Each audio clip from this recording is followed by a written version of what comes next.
नमस्कार। तो भाई आईपीएल 2026 का आगाज हो चुका है। और क्या आगाज हुआ है।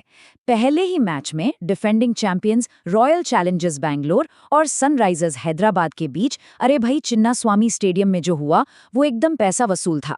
मतलब चौकों छक्कों की ऐसी बारिश हुई कि मजा ही आ गया। 202 रन।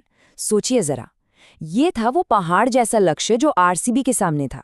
सीजन के पहले ही मैच में इतना बड़ा टारगेट, ये सिर्फ स्कोर बोर्ड का प्रेशर नहीं होता, ये दिमाग पर भी चढ़ जाता है।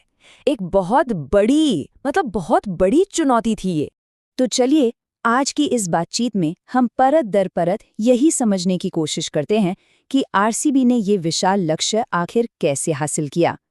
देखते हैं कि कैसे उन्होंने टूर्नामेंट की शुरुआत एक ऐसी धमाकेदार जीत से की। तो कहानी का पहला हिस्सा, एसआरएच की पारी, जो सच में एक रोलर कोस्टर राइड थी। मतलब एक वक्त लगा कि टीम बिखर गई है, और फिर देखिए कैसे उन्होंने एक जबरदस्त स्कोर खड़ा कर दिया। तो सिक्के का उछाल आरसीबी के पक्ष में गिरा। कप्तान रजत पाटीदार ने टॉस जीतकर कहा पहले गेंदबाजी करेंगे। और भाई शुरुआत में तो लगा कि क्या कमाल का फैसला है। उनका एक नया गेंदबाज जैकब डफी, अपना पहला ही मैच खेल रहा था बंदा, और उसने आते ही अभिषेक शर्मा और ट्रेविस हेड दोनों को चलता कर दिया। मतलब हैदराबाद की तो जैसे कमर ही तोड़ दी थी। उस वक्त तो ऐसा ही लग रहा था कि शायद हैदराबाद की टीम एक बड़े स्कोर तक नहीं पहुंच पाएगी। लेकिन तभी मैदान पर आया ईशान किशन नाम का तूफान, और इस तूफान ने सच पूछिए तो मैच का पूरा रुख ही पलट कर रख दिया। और सबसे कमाल की बात जानते हैं क्या थी। ईशान किशन बतौर कप्तान अपना पहला ही मैच खेल रहे थे, और उस प्रेशर में उन्होंने सिर्फ 38 गेंदों पर 80 रन जड़ दिए। क्या तूफानी पारी थी। सच कहें तो अकेले अपने दम पर वो टीम को 201 के उस विशाल स्कोर तक खींच ले गए। तो अब कहानी का दूसरा भाग शुरू होता है। आरसीबी का जवाब। सामने 202 रनों का लक्ष्य, और सारी दुनिया की नजरें इस बात पर थीं कि डिफेंडिंग चैंपियंस इस मुश्किल चेज को कैसे अंजाम देते हैं। और आरसीबी की तरफ से इस चेज को जो शुरुआत मिली ना, वो दी देवदत्त पड्डीकल ने। और भाई क्या कमाल की शुरुआत थी। आते ही उन्होंने हैदराबाद के गेंदबाजों पर ऐसा धावा बोला कि लक्ष्य की तरफ बढ़ने की रफ्तार एकदम बिजली जैसी तेज हो गई। आंकड़े देखिए जरा, सिर्फ 26 गेंदें और 61 रन।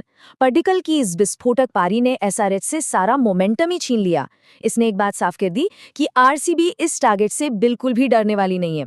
मतलब एक बड़े चेस के लिए इससे बेहतर और मजबूत नींव हो ही नहीं सकती थी। तो सोचिए, एक छोर से पड्डीकल का बल्ला आग उगल रहा था, और दूसरे छोर पर कौन था? किंग कोहली। अब मंच सज चुका था दुनिया के सबसे बड़े चेस मास्टर के लिए। और यहाँ इन दोनों की जो जुगलबंदी थी ना, उसे समझना बहुत जरूरी है। देखिए, पड्डीकल ने आकर वो तूफानी ताबड़तोड़ शुरुआत दी जिसकी जरूरत थी, और वहीं दूसरी तरफ विराट कोहली ने एक छोर को मजबूती से संभाले रखा और एक क्लासिक पारी खेलकर टीम को जीत तक ले गए। एक तरह से एक ने चिंगारी लगाई तो दूसरे ने उसे जीत की मशाल मनाकर मंजिल तक पहुंचाया। और भाई जैसा कि हमेशा कहा जाता है, कोहली ने एक बार फिर साबित कर दिया कि बड़े लक्ष्यों का पीछा करते हुए उन्हें दुनिया का चेज मास्टर क्यों कहते हैं। उनकी 69 रनों की वो नॉट आउट पारी, उसने इस मुश्किल से दिखने वाले चेज को एकदम आसान बना दिया। तो अब आते हैं मैच के अंतिम नतीजे पर। देखिए, ये सिर्फ एक जीत नहीं थी, ये आरसीबी की तरफ से टूर्नामेंट की बाकी सभी टीमों के लिए एक बहुत कड़ा संदेश था। और आरसीबी ने ये लक्ष्य पता है कैसे हासिल किया? बेहद आसानी से। कोहली ने 16वें ओवर में ही विनिंग रन्स बना दिए। मतलब अभी भी 4 ओवर, पूरे 24 गेंदें बची हुई थी। ये एक जबरदस्त एक तरफा जीत थी जिसने उनकी असली ताकत दिखाई। तो अंतिम परिणाम ये रहा, आरसीबी ने ये मैच 6 विकेट से जीता, वो भी 24 गेंदें बाकी रहते हुए। और इस शानदार जीत के साथ डिफेंडिंग चैंपियंस ने पॉइंट्स टेबल में सीधे टॉप पर छलांग लगा दी है।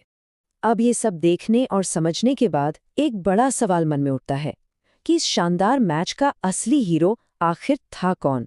क्या असली हीरो जैकब डफी थे, जिन्होंने अपने डेब्यू मैच में ही एसआरएच को वो शुरुआती झटके दिए? या फिर क्या हीरो ईशान किशन थे, जिनकी 80 रनों की पारी के बिना हैदराबाद 201 तक पहुंच ही नहीं पाती?